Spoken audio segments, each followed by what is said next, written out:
de commencer à faire travailler Noël sur un petit peu. Vous avez Hôtel Dominique, bonjour.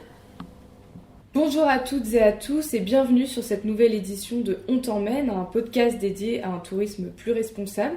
On est hyper content d'être avec vous et on vous emmène aujourd'hui au Zazie Hotel, en plein cœur de Paris. Cet établissement s'engage pour un tourisme durable avec 20 chambres, une dizaine de salariés. Cet hôtel simple et cosy se situe à 2 pas de la gare de Lyon. Et le Zazie comporte aussi un volet social puisque une partie des salariés sont en réinsertion.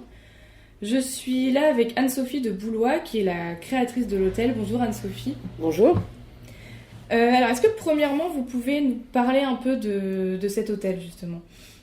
Alors le Zazie Hotel, à l'origine c'est un hôtel tout à fait classique à proximité de la gare de Lyon, d'une vingtaine de chambres, qui a été repris il y a maintenant 6 ans pour être transformé, converti on peut dire, en structure d'insertion par l'activité économique. Ça veut dire que depuis 2012, cet hôtel accueille non seulement des voyageurs qui passent à proximité de la gare de Lyon, mais également des personnes en difficulté d'emploi, sur des postes soit d'entretien, soit de réception, et leur permet d'exercer un métier, d'apprendre un métier, de se remettre un petit peu d'aplomb, de s'occuper d'eux-mêmes, tout en étant dans la vie active et en préparant leur avenir.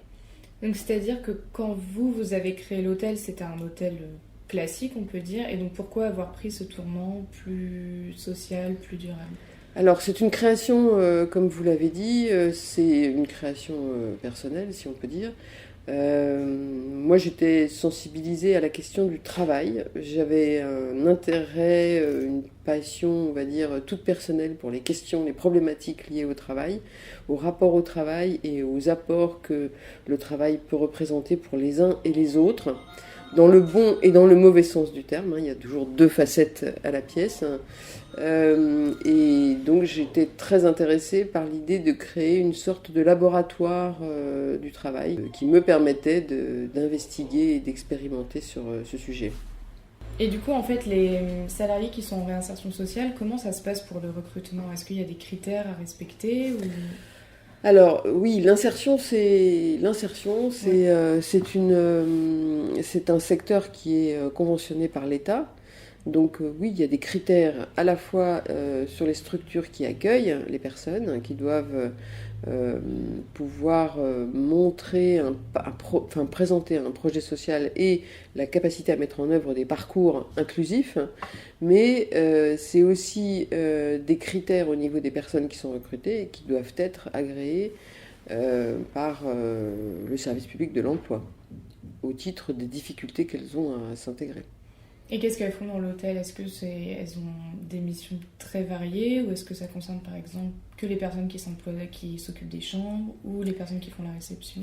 On a 2 types de tâches à l'hôtel, deux missions, 2 grandes missions, et on fait rentrer dans ces 2 grandes missions toute l'activité que peut recouvrir l'hôtel. Donc il y a une mission qui concerne la maintenance et l'entretien des chambres et des parties communes. Ça va jusqu'au linge et ça va jusqu'à la gestion d'une partie de l'alimentaire, enfin du petit déjeuner. Et puis une autre mission qui est l'accueil et la réception, qui est plus administrative, qui requiert des compétences à la fois, compétences informatiques, un début de maîtrise informatique en tout cas, et des compétences linguistiques surtout. Et donc pour ces missions-là également, il y a des salariés en insertion qui font tout ou partie du champ des missions demandées. On va parler un peu environnement maintenant. On a vu que votre hôtel était labellisé Clé Verte. Est-ce que vous pouvez nous en dire un peu plus sur ce label, ce qu'il veut dire et ce pourquoi du coup l'hôtel s'engage par rapport à ça ? L'engagement dans le développement durable, c'est quelque chose qui est venu assez spontanément, j'oserais même dire naturellement, quand on a commencé à réfléchir à une manière de s'organiser différente au profit d'une démarche inclusive. Donc, dans la démarche inclusive, on a par exemple réinternalisé la blanchisserie pour pouvoir, non pas par plaisir pour réinternaliser la blanchisserie, non pas pour faire des économies parce que c'est pas réellement économique, mais pour avoir des tâches diversifiées et en avoir davantage, donc pouvoir faire travailler les personnes à temps plein. C'est un truc important dans l'insertion. Si on veut que les personnes s'insèrent, il faut qu'elles aient des salaires qui ressemblent à quelque chose. Donc le minimum, c'est des salaires à temps plein. Et donc on a réinternalisé la blanchisserie pour ça. Et en fait, en réinternalisant cette activité, ça représente des machines, hein, c'est un effort technique important, enfin un investissement important. On s'est rendu compte qu'il fallait qu'on compte aussi sur la réduction de nos externalités négatives, en fait. Ça faisait partie aussi de le bon motif pour faire cette réinternalisation. Quand vous dites externalités négatives, c'est-à-dire le fait d'envoyer du linge se laver à l'autre bout d'un département 2 fois par semaine, par exemple, en camion, convoyé de nuit. Voilà. Donc ça, effectivement, ça fait partie des choses qu'on fait dans le monde moderne. Mais si on réfléchit 2 minutes et si on se demande s'il n'y a pas une autre manière de faire, on trouve vite que non, il doit y avoir une autre manière de faire. Donc on lave le linge sur place avec des machines qui sont professionnelles, qui sont entretenues par des professionnels. Et voilà, on les lave à l'eau avec tout un système de produits qui sont également réfléchis sur le plan environnemental. Donc on a commencé comme ça en fait, en se posant des questions sociales. On est arrivé aux questions environnementales et du coup on s'est rendu compte que sur tout un tas de points, comme on remettait en cause nos modes de fonctionnement, on pouvait aussi les envisager sous un angle environnemental. Et donc on a pris un peu l'habitude de fonctionner sur deux pattes. D'un côté, quel est l'intérêt social, l'intérêt pour les uns et les autres de fonctionner comme ça, et de l'autre, au niveau de nos externalités, est-ce que effectivement c'est la bonne direction ou est-ce que non, en fait, ça présente un inconvénient. Donc voilà, on réfléchit tout le temps comme ça maintenant. C'est juste une habitude à prendre et c'est assez facile à faire, il n'y a pas de difficulté. Et de fil en aiguille, évidemment, on en est venu à avoir un petit déjeuner qui est non seulement sans déchets, mais aussi largement biologique. On a modifié tous nos produits d'entretien, nos pratiques d'entretien également. On a mis en œuvre un tri intégral de nos déchets. Voilà, il y a tout un ensemble de pratiques qui se sont faites, auxquelles on associe d'ailleurs les clients, hein, puisqu'ils sont partie prenante dans ce qu'on fait. Et c'est ce qui nous a amené à un moment ou à un autre à se dire, bon, puisqu'on fait déjà ça, etc., tout un tas de choses, essayons de voir si on n'a pas un label possible. Et effectivement, les labels étaient à portée de main. Donc on est devenu labellisé. D'accord. Je reviens sur le petit-déj, quand vous dites un petit déjeuner zéro déchet. Comment on fait pour faire un petit déjeuner zéro déchet? Alors, j'ai pas dit zéro déchet. Vous avez pas dit zéro déchet? Non, j'utilise pas trop ce genre de mot, zéro déchet, quelque chose. Ouais. Okay. Non, c'est rare, zéro en fait. Comment on fait pour faire un petit déjeuner avec le moins de déchets possible?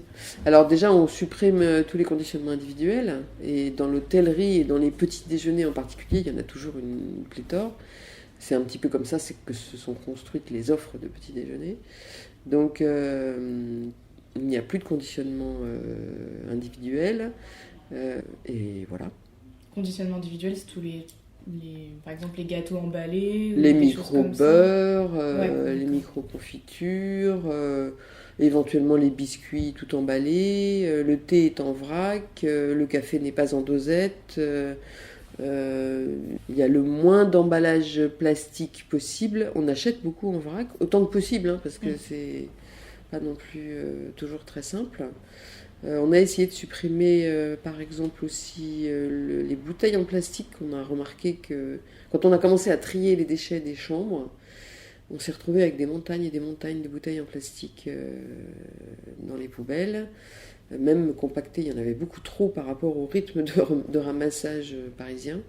Et donc on a créé une petite gourde que les clients peuvent acheter. Là, on est obligé de la vendre quand même. Et elle coûte 5 €, la gourde Zazie, et on la remplit à l'eau de Paris. Et elle n'est pas très grande, c'est une petite gourde urbaine. Et donc on a réduit comme ça, on ne vend plus de bouteilles en plastique d'eau.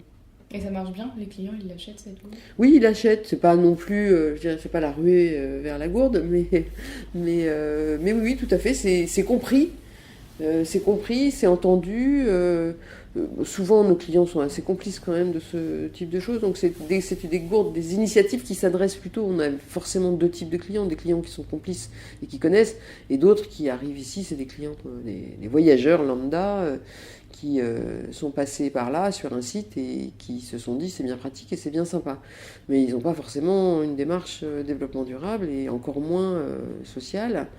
Et donc pour ces clients-là, oui, c'est une forme de clin d'œil, un appel à réfléchir différemment et ne pas acheter la 35e bouteille en plastique de son voyage, en fait, et à s'équiper d'une gourde et à voyager avec une gourde. Au niveau de la diminution des déchets, par exemple, dans les salles de bain, parce que c'est vrai que quand on va à l'hôtel, souvent on a la brosse à dents, le petit savon emballé. Alors on a, dès le début, assez vite, on a supprimé les produits d'appel, les gels douche, etc. Donc il y a des distributeurs de gel douche. Pour le savon, donc on a pris un petit peu de temps et là on est en train d'installer les distributeurs de savon de la même manière. Donc il n'y aura plus de produits emballés. Les derniers qui restaient, c'était les savonnettes, c'est tout. D'accord. Mais il n'y en aura plus d'ici un mois. D'accord, ok. Et pour résumer un peu tout ce que vous venez de dire, si vous deviez donner une définition d'un hôtel éco-responsable, ce serait quoi? Mais je crois que justement, je pense qu'on devient éco-responsable quand on se préoccupe d'autre chose que du chiffre d'affaires et de la marge, en fait.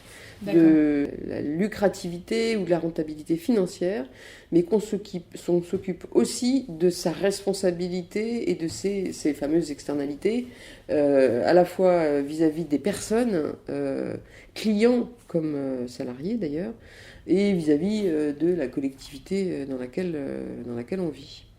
Et dès qu'on intègre juste cette question des parties prenantes, hein, comme on dit, et qu'on se pose la question de ce qui leur conviendrait le mieux, je pense qu'on rentre, on rentre dans tout à fait un autre monde de développement. On développe tout à fait autrement. Justement, au niveau des prix, comment ça se passe? Parce que c'est vrai que souvent dans la tête des gens, dès qu'on pense bio, développement durable, éco-responsable, tout de suite on peut penser que c'est plus cher. Comment vous vous situez par exemple par rapport aux hôtels qui sont situés dans le même quartier? Est-ce que c'est beaucoup plus cher ou moins justement? Alors nous on est sur le marché des hôtels parisiens près de la gare de Lyon. Nous sommes en 2 étoiles. Donc on a cherché aussi un référencement standard connu. On n'a pas cherché à être en dehors de tout référencement. Et on est dans le marché en fait. Il n'y a pas de... C'est un petit peu logique, hein. On est sur une forme on pourrait dire de niche, c'est-à-dire de positionnement très particulier, mais tout le monde a un positionnement, hein. Ceux qui n'en ont pas, c'est pas une bonne idée. Mais on reste par ailleurs dans notre zone, dans notre gamme, si on peut parler commerce. Et simplement peut-être un petit peu mesuré sur les modulations tarifaires par exemple, parce que c'est vrai que les yo-yo tarifaires en fonction des périodes, c'est quelque chose qu'on fait de manière très modérée. Mais sinon, on reste tout à fait dans ces étiages-là. Et alors, quant à être plus cher en raison d'un éventuel... en raison de l'aspect bio, alors ça c'est... Nous, on intègre le bio en essayant de trouver les solutions pour que ça soit à coût constant. Et typiquement, mais vraiment typiquement, sur le bio, pour les petits déjeuners, par exemple, si on supprime le conditionnement, le micro-conditionnement, on s'en sort. C'est possible de convertir tout un tas de produits suremballés en non bio, en produits bio en vrac. Économiquement, on peut s'en sortir. Et du coup, par exemple, pour avoir une idée, une chambre standard avec petit déjeuner inclus, une nuit, c'est combien? Alors, c'est compliqué parce qu'on a plein de tarifs, les jours sont pas les mêmes, etc. Donc, 80... Avec le petit-déj, Oui, par exemple. 95 €. D'accord. Ok. Et après, ça change beaucoup en fonction, par exemple, si c'est une chambre pour famille On a ou... des chambres triples, elles sont au-dessus de 100 € quand même, hein. 110, Oui. 115. Ok. Et du coup, pourquoi, par exemple, pour un touriste qui ne connaît pas du tout Paris, pourquoi choisir le Zazie Hotel par rapport à un autre hôtel Alors pour un touriste qui serait alors les touristes qui ne nous connaissent pas du tout, ils vont pas nous trouver comme ça tout seuls, ça c'est sûr. Donc soit ils vont sur un grand site que je ne nommerai pas de voyage en ligne, et il y a des chances pour qu'ils viennent aux Zazie. Alors il y en a qui viennent aux Zazie parce que le nom les amuse, ils se sentent en proximité avec ce style d'impertinence ou de clin d'œil culturel, on va dire. Après, il y a la proximité de la gare de Lyon qui est un atout majeur, hein. On a des très bons avis clients aussi, donc ça joue. On est content des avis clients qui sont à la fois bons quantitativement, mais qui donnent une idée de l'accueil, de la manière dont ça se passe ici. Il y a des amateurs de décors vintage, parce qu'effectivement, comme les choses sont largement recyclées ici, notamment dans les chambres, du coup, on a joué cette carte-là et on a forcé le trait dans un décor un petit peu comme ça, années 50, 60. Donc il y en a qui aiment ça, qui ne s'intéressent pas du tout aux questions sociales ni environnementales, Oui, mais je pense mais que qui c'est aussi s'intéressent à ça. un plus. Il y en a qui viennent dans cet hôtel pour ça. Oui, il y en a qui viennent pour ça, oui, tout à fait, parce que les photos parlent de ça. Donc du coup, voilà, d'ailleurs, ils veulent absolument la chambre avec le papier peint comme ça. Ce qui n'est pas très simple à faire, mais... Et donc il y a beaucoup de raisons en fait, hein. Il y a autant de raisons pour venir ici que de raisons pour voyager, hein. Elles sont toutes très différentes.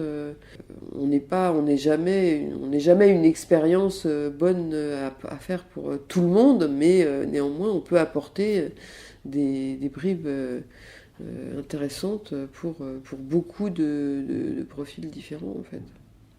Je reviens sur quand vous disiez je veux cette chambre avec ce tel papier peint. Toutes les chambres sont différentes. Il y a pas, Alors elles sont pas différentes parce que par principe on a décidé qu'elles seraient différentes. Elles sont différentes parce que elles sont meublées en brocante. C'est beaucoup de choses qui ont été récupérées à droite et à gauche et qu'on a un peu remises d'aplomb et puis mises dans les chambres. Donc forcément, on n'a pas récupéré 15 fois la même chaise ou 15 fois la même table. Donc c'est différent. Et on les a refaites à des périodes en plus différentes. Donc au fur et à mesure, en fait, hein, quand l'hôtel a été repris en 2012, au fur et à mesure, on s'est mis à refaire les chambres. Et on les a faites au fur et à mesure que, en gros, l'argent rentrait dans les caisses. Donc là, on vient d'en finir, on en a à peine fini 2. Et elles sont assez différentes. Il y a 2 fois le même papier peint par contre, mais elles sont à 2 étages différents et voilà. Et quand on est un touriste, que ce soit à Paris ou dans n'importe quelle ville, et qu'on veut justement dormir dans que ce soit un hôtel ou une chambre d'hôte ou un gîte, n'importe quoi, qui soit justement éco-responsable, solidaire, comment on fait pour savoir? Est-ce qu'il y a des labels qui sont mis en avant comme la clé verte, mais il doit y en avoir d'autres? Oui, il y a tout à fait. Alors, au niveau le côté éco-responsable, justement, environnemental, est quand même assez bien couvert par les labels, clé verte ou écolabel. Et sur des sites, il y a un site tout récent qui s'appelle Va au Vert, qui vient de se créer. Il y en a un autre qui est Fairtrip, qui lui est effectivement à la fois environnemental et social. Il y a des tas de mentions dans des guides comme le Routard, hein, qui sont sensibles à ces questions-là. Alors là, je parle que de Paris, mais si vous êtes dans un environnement plus rural, il y a énormément de canaux pour trouver des gîtes, etc., qui sont tout à fait dans ce registre-là.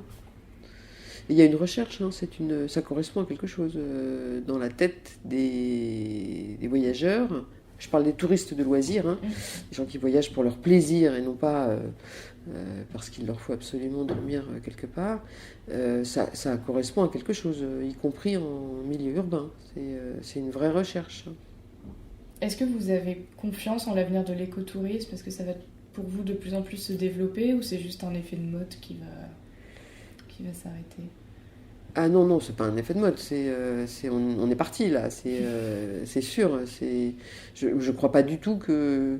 Enfin, d'ailleurs, quand on commence à voyager un peu différemment, moi je parle aussi pour moi, quand on commence à voyager un peu différemment, on revient pas en arrière. Si vous avez abandonné les plages surbondées, vous n'y retournez jamais. Et vous n'y emmènerez pas vos enfants, et vous allez systématiquement essayer d'aller trouver des endroits un petit peu plus tranquilles, un petit peu plus... Alors on parlait d'authenticité à une époque, là c'est même plus l'authenticité, c'est propreté, tranquillité, ressources... ressourcement, je sais pas comment il faut dire, on se ressource, et puis découverte, faire des découvertes un peu intéressante. Alors ça n'empêche pas d'aller faire un petit tour à Hong Kong, parce que Hong Kong, certainement, c'est très intéressant à voir, ou dans des endroits extrêmement surpeuplés et où il y a des choses tout à fait inédites, mais l'écotourisme, bien sûr que c'est... Et maintenant, vous, quand vous voyagez, vous mettez cet aspect-là au cœur de vos recherches? Oui, enfin moi je mets à la fois, je veux voir autre chose, je veux pas... voilà, si c'est pour voir aussi comment les gens vivent vraiment sur un territoire, quelles sont leurs habitudes de consommation, leurs habitudes de circulation, leurs habitudes de vie, leurs modalités d'échanges sociaux, tout ça c'est fondamental. Aller dans un café ou dans un restaurant qui est local, c'est autrement mieux que d'aller dans le resto où s'agglutinent tous les voyageurs de passage. Ça n'a absolument rien à voir, on n'en tire pas du tout le même résultat. Dans un cas, on n'est pas très content et on a l'impression que ça te fait gruger, et dans l'autre, on se dit « Ah oui, tiens, j'ai vu un truc original, j'avais jamais vu ça ». Donc oui, non, on reviendra jamais en arrière. Jamais. Mais j'espère. Pour terminer ce podcast, j'aime bien poser la question, si vous deviez garder votre meilleur souvenir au sein de cet hôtel. Revivre un seul moment.